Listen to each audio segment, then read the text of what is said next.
All right, all right. Welcome to the I Am Wealth Symposium speaker interview number 2 with Shaniequa Washington. Listen, I'm about to bring her up, but I want you to go right now, if you haven't already, to iamwealthsymposium.com. You need to go there and go ahead and register because seats are going very, very fast. And I want to make sure that you get a seat in the place. So do not hesitate because we only have so many seats. Okay. So go to iamwealthsymposium.com. I'm going to bring it up on here as well on the banner so that you can be able to see it.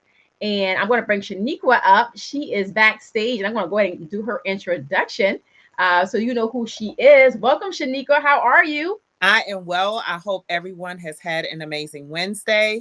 Yes, definitely Winning in Wealth Wednesday is what it is. So Shaniequa is a Charleston, South Carolina based content creator, wearable art and earring designer. Lord, she got some beautiful earrings. Mental Thank wellness advocate and cultural awareness speaker. Shaniqua's ultimate passion and life's purpose is to be and share love and light by illuminating hearts and minds to issues that create division and exclusion in communities and families abroad. Fashion is her vehicle to open the door to share the practicality of community impact by loving oneself, on oneself, and sharing the best parts. And I think I missed something. Sorry. It's okay. Okay. So Shaniqua, yeah, you have a nice lengthy, yes. Oneself and sharing the best parts of who you are through fashion, faith, and inner beauty. With 20, I didn't copy half of all this. So with 24 years of senior leadership experience with the #1 company on the Forbes Fortune 500 list, a certified trainer of diversity and inclusion, as well as being a certified life and leadership coach and lead curriculum writer for Atiras. Atiras International Coaching Academy. Shaniqua's life journey is creating spaces within her community of holistic and authentic living by leading themselves first with truth, authenticity, and humility. Shanika uses her fashion as art to open spaces within her community for collective experiences and understanding of how to make our communities a better place to live and work. Okay, mouse. While also shaping women from all walks of life to never be afraid of being colorful. She is the author of Leading from the Front 2015 was written, an international speaker, and is the founder of and CEO of Zuriel Kingdom Collections LLC and Blue Penguin Logistics LLC. Listen, let's give it up for Shaniequa. Yes. All right. So I'm so excited that you was able to take some time out your super busy schedule to be with me tonight to be able to let the people know what they can expect from you as you're going to be able to impart, really a lot around mindset. And if it's one thing I know is that you have an amazing mind, and your mind is listen. You shining a little bright on me on the night. Just want you to know that I need to break my light up or something. I'm gonna put spotlight on you. I'm gonna fix my lighting, but I need you to tell us, um, tell us about this poverty mindset that's going on, and why does poverty still exist? And then I'll be back. I'll be back. Okay. Poverty mindset, we do have to ask ourselves, why does poverty still exist? And when we think outside of the capacity of the systematic limitations, we also have to think about what things are embedded in us that we have not broken away from, that have been taught, and we need to unlearn so that we can relearn how to establish ourselves as well as establish communities. When we think about generational wealth, and that's a buzzword right now, generational wealth, legacy, we are hearing these things over and over and over again. And it's not the measurement of leaving houses and cars and different things of that nature, but it is literally leaving something that will transfer for generations now, future, and forth to come. And that is very biblical, where it literally declares that we would, our seeds and our seeds shall be blessed. But how does that first happen? And it is all about belief. If you do not believe that you deserve money, you will always work for the bare minimum. If you do not believe that you should be established as the lender and not the borrower, you will continue to borrow to the point where you are literally flipped under, and you can never come from underneath what should be a blessing, but now has turned into a curse. And you don't have to be a millionaire. There are teachers that are literally living their very best lives and have financial freedom because of mindset and assets over liabilities. Come on with that. We were just talking about that in the last interview, because it's not about how much money you make, but it's how well you do with your cash flow. And so a lot of people have poverty challenges because, to your point, they may have that emotional baggage, and that causes them to go on and do this, like, all this, like, shopping. What do they call it? Is a word, a terminology, shopping therapy. Yes. Yeah. Retail therapy. Retail therapy. That's what I was looking for. And so that retail therapy will have you broke. You be broke and broken. And so if we can just stop being broken, then we no longer don't have to be broke, because we're not having all that retail therapy going on and having to look like a certain way, and having a certain lifestyle presented, but that's not really what you can afford. And really going beyond your bank account and overdrawing your bank account. And that's not going to be good for your business either if you're looking to become a business owner. So I feel like, you definitely have a lot to share when it comes to, the mindset piece. I know that you have a story to tell, and I don't know how much of your story you want to tell and when you want to tell it, but I know that, like myself, you got it out the mud. Like, you wasn't born with a silver spoon in your mouth, right? I mean, as someone who literally grew up in a poverty state, and we're not trying to, like, glorify where we came, like the humble beginnings, so to speak, but we could have, possibly stayed there and never achieved a certain level of income because of the mindset. And there's a lot of people that never achieve a certain level of income because of the mindset. And we know that he gives too much is given, much is required. There's a stewardship when it comes to those finances. And so a lot of people around here, Shaniequa, they murmuring and complaining and challenge, but they're like, I don't have the money, but what are you doing what you already have? Can you speak to that a little bit? Like, people, you just haven't understood how to become a better steward. It's all about choices, to be completely honest with you. And you can be handed the best of life and make bad choices and end up on the wrong side of the spectrum. Or you can have the worst of life and make bad choices and end up on the wrong side of the spectrum. Absolutely. So a lot of people, is there privilege that is out there? For sure. We will not negate the fact that there is privilege that stands before us and sometimes will get ahead of us. But at the end of the day, what each one of us have that we don't often exercise is options. And we don't exercise our choices. And that is one of the things that I had to learn very quickly is it does not matter what my grandmother did, because she had to do what she needed to do at the era of time that worked for her. Absolutely. If that is not aligned to where I am, then I have to pivot. And I have to make the choice to be able to be conscious enough and confident enough to make that pivot. And will I look the part at all times? No. There are times where people have looked at me and forsaked me and thought that I had nothing to bring to the table until they got to the back end, because a lot of times it's on the back end and not the front end. And what we do a lot is we live front forward and we have nothing to back it up. Sometimes we got to lift back forward to be able to press forward, which means that there are certain things that you will have to sacrifice in not doing so that you can do. And I'll give a prime example. When I first came into finances, because nobody taught me, the very first thing I went and did was bought a Beamer. You could not convince me to buy one today. I done had a Beamer, 3 Lexuses, a Lexus hatchback, and today I drive a Honda, and my Lexus has sat in the garage for years because I've understood the value of money and depreciation.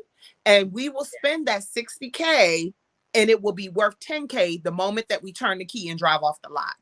Okay. I would rather establish that. And it's not about all stocks and bonds and all of those different things. There are many money assets that we can utilize to shift the dynamics of our wealth, where we hear Warren Buffett talking about making money while you sleep. Come on. And you don't have to be a millionaire. You can do it with $20, and you just have to choose whether I'm going to buy glue for my weave, eyelashes for my eyes, or whatever. I stopped getting my nails done because I said I can take that $100 and invest it in my business to where it's going to give me leverage on the backside and paint my nails at home. That was a choice. So I really believe that it all sums it up to choices, and we all have the capacity to do it, and it doesn't cost you anything except your pride. Listen, they say rich people they look poor and the poor people look rich. So it is what it is. You don't know what people have, and you can't count people's money. So, anyways, pride is the thing that's like the thief of the finances. It's the thing that causes you to spend, really like ignorantly and without Yes. wisdom, like a fool. The Bible even says that a fool and money will soon part. So we have to got to become more wise with our finances. So, really good discussion here. So how do we define wealth? What is wealth? Wealth starts with the abundance of the mindset, because you can have a rich bank account and be bankrupt eventually because you don't have a wealthy mindset. Understanding that it literally does start within. Greater is he that is in me than he which is in the world. And oftentimes we prove the greater portions of who we are from the outward appearance that literally causes us to be bankrupt inward, and eventually we will lose everything that has been connected to us that was meant to be a blessing that has now assumed itself to be a curse. So for me, That's heavy. wealth starts with your mind, and I love what wealth stands for the Symposium: wise entrepreneurs and leaders that are transforming history. You have to transform history for yourself in order for you to transform history for your generation, which becomes a wealth magnet for people to continue to carry that torch on. Yes, that's so good. I wasn't even thinking about the wealth acronym, but you're right. So you got to be a mover and a shaker, right? Because for some, they're going to be the first in their family to ever do it. You might be the first millionaire, and maybe not a millionaire. Maybe you might be the first six-figure earner. But you got to sometimes get yourself away from that environment that you were brought up in, if it was a poverty mentality. And God bless people's parents, right? If they didn't teach them how to do money, because that wasn't a kitchen table conversation, and they had to go and the world had to teach them. Well, now you go back and you teach your family. You go teach your mother, your brothers, your nieces and nephews, or whomever you got to teach. Because if you don't, then every generation is going to get worse and worse. That gap, Yeah. that wealth gap has been getting larger and larger. It's been up to $120,000 difference between the African American community and the Caucasian community. How are you going to help close that gap through your education of yourself and your family, your tribe? So wealth, to your point, is simply that, as we are wise entrepreneurs and leaders transforming history, it got to start with us first. So beyond a bank account, how do you impact wealth? You can impact wealth in many ways, and beyond the bank account. As I said, understanding what your beliefs are impacts it beyond your bank account.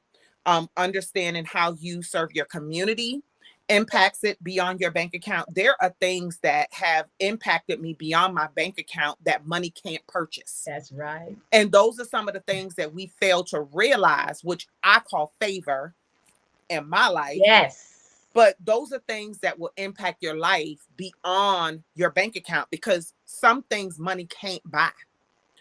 Your health is your wealth beyond your bank account. And we often find ourselves on the flip side of living because we have run our bodies down for Yes. decades, and then it no longer serves us. And then whatever we have saved, we are spending the rest of our money just trying to live. $400 for diabetes pills, $500 for Woo. cholesterol and for high blood pressure pills, insulin intake, and just different things of that nature that now becomes the cash cow to Yes. your household. And that literally depletes your wealth beyond your bank account. So when you think about health, and you think about mindset, and you think about community, and you think about building collaboration over competition, those are things that outpace your bank account, because those are all things you are not going to find on Amazon.com. No. Those are all things you won't find in Walmart, nor Target, or Nordstrom's, or any of those stores, those are things that are going to have to start with mental capacity. Absolutely. Absolutely. So are you living in the short term because nothing right now gives evidence of change for your long term? I'm living in the present. I believe that a lot of times that people will live in the short term in the assets of what, in the perspective of the fact that I've not seen it happen for my mother and I've not seen it happen for my father. And those are short term situations. Right. And a lot of times that can be based off of lack of knowledge. That can be based off of lack of, training or exposure, where people literally repeat the same cycles over and over and over again.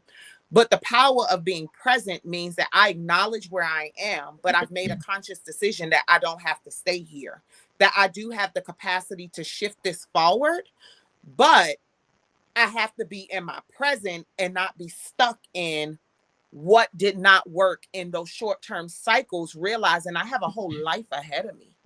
Right. Right. And so you said a lot right there.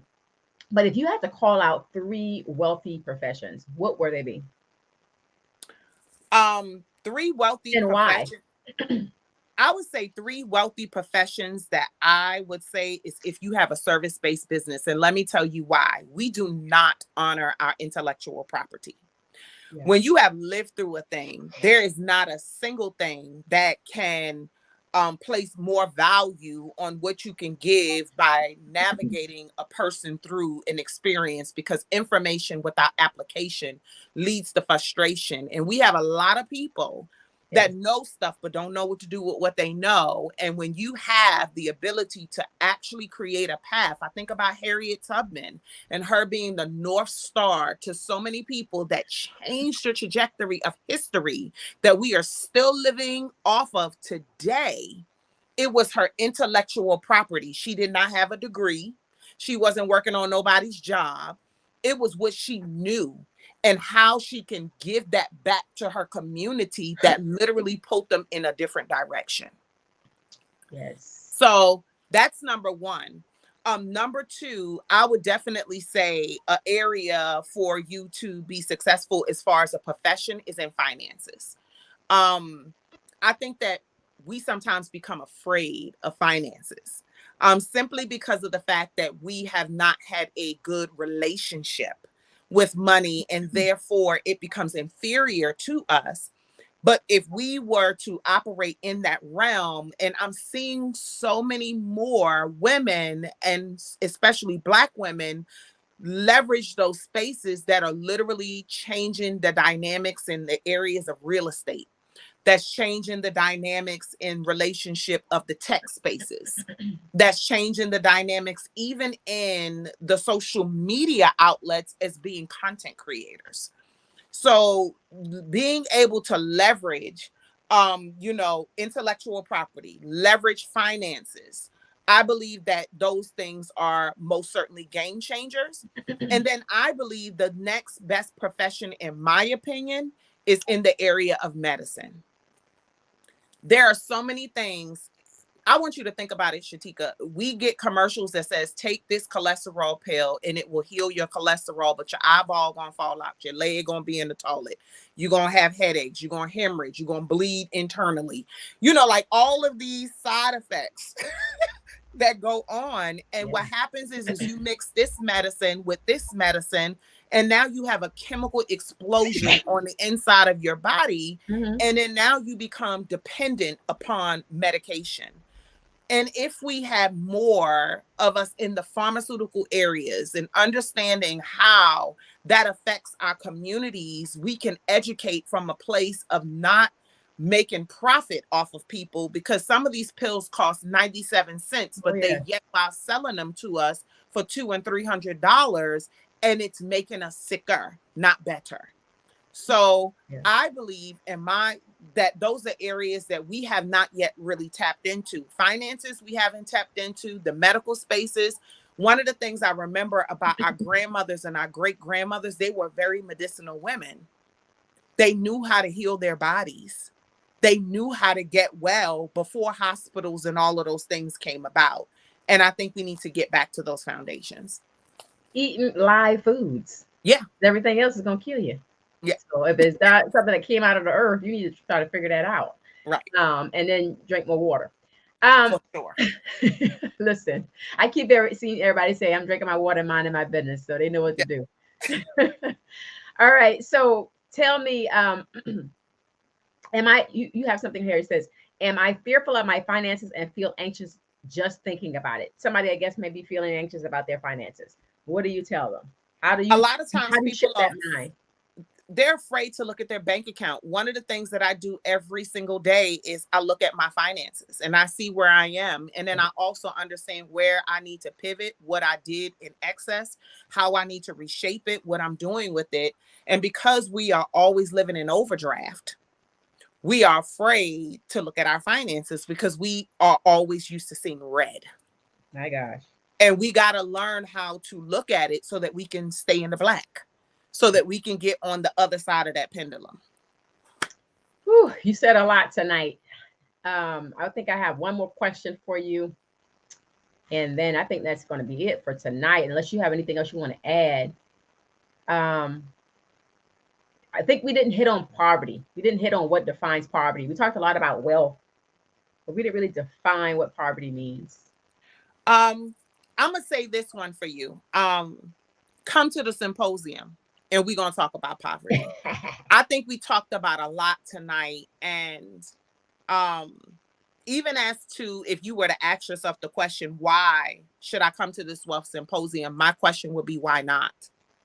What do you honestly have to lose? If you are uncomfortable where you are sitting and you know that this is not the life that I know that I desire and deserve, and you know that faith teaches me that I should have the milk and honey in the land, then you got to do something different to get a different result. So the only thing I would say to you is, why not be in a space where you are literally being handed for free the opportunity to gain the knowledge, the tools, the resources, and learn how to apply them so that you can be successful? Listen, somebody didn't get that. Can you say it again for the people in the back one more time? Why not? I mean, honestly, like, yes, we do have packages for people that would like that different type of experience. But at the end of the day, we got to figure out, how can we win in wealth if you're not winning in wealth, right? And so what is it that you need to do differently so that you can, so we gotta ask yourself that question. And then, take actions. So I know we're going to have a lot of people there that's going to be giving some specific actions for you to take. So you ought to come with your pen, your paper, with a spirit of expectation of what you're going to learn. Because if you come with a different type of, listen, what you put in is what you're going to get out. That's the bottom line. And so you ought to come with a spirit of expectation to say, well, I know I need to learn about this, and that. Do your homework, do your research before. We got the bios for all of the speakers right on the IamWealthSymposium.com link. So if you go there, you'll be able to see I Am Wealth Symposium. You'll be able to see right below all of the actual flyer at the top. It'll say bios in yellow. Okay, speaker bios. Click on the speaker bios, see what the speakers have been doing, what they've been up to. Now you can start forming your questions, all right, that you could be able to ask these speakers when you come there on Saturday, March the 25th, the last Saturday of the month. You want to ask those types of questions because these individuals are going to have a room full of people and you want to get your questions answered. So go ahead and get those out now. So I think that's all that I have. Shaniequa, did you have any other final closing remarks? I just want to say thank you for the opportunity to share this space. I want to encourage everyone here to come out and to be of support. This is one area that we continue to complain about. This is one area that we continue to talk about. There is no due justice as it relates to us being financially stable. And when you have a symposium that is literally opening up doors for you to be able to posture yourself in a place to win, my only thing would be for you to get up and get into the space and register today. You want to do it. You want to do it. She's going to be bringing some beautiful, what you going to be bringing? I'm going to have some earrings. I'm going to have some dusters, some rompers, some Okay. handcrafted fashion for you ladies to go ahead and look amazing in. I'm excited. She has some beautiful pieces. So you definitely want to come out and see that and definitely support her in that endeavor. Shaniequa, you always do an amazing job speaking and putting on some. Listen, we might have to see if you can do a little mini fashion show or something during the lunch break. I don't know. I was thinking about it, but I never got the chance to talk to you. Let the Lord lead you. Might need a little mini fashion show or something in the middle. Oh, Uh, I'm saying it with my Charleston, because if you're from Charleston, if you're not from Charleston, you might be able to hear it, but Lil Geechee coming out right now. So, we yeah. get together, we start talking about Geechee talk, but we need a little fashion going on right here. So, Yeah. seriously though, she has so many gifts. If nothing else, my friend met her at another event, her Kana forever. She was like, she's still talking about you because of your personality. She's Wow. genuine. She's the same always. And so you definitely want to be around her and really glean from her mindset and her energy.